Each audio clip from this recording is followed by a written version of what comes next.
மத்திய ரயில் நிலையம் சென்னையில் அமைந்துள்ளது.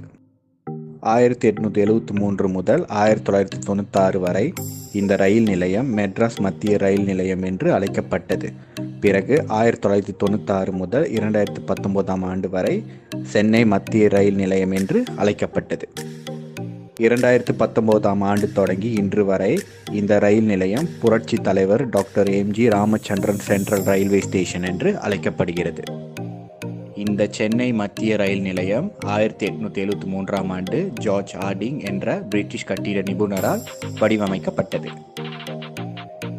இந்த சென்னை மத்திய ரயில் நிலையம் அன்று தொடங்கி இன்று வரை சென்னையின் அடையாளமாக விளங்குகின்றது. வெள்ளையர்களின் காலத்தின் போது இந்த ரயில் நிலையம் தென் இந்தியாவின் முக்கிய ரயில் நிலையமாக திகழ்ந்தது. இந்த சென்னை மத்திய ரயில் நிலையம் கல்கத்தா, பாம்பே, நியூ டெல்லி, பெங்களூர், கோயம்புத்தூர்,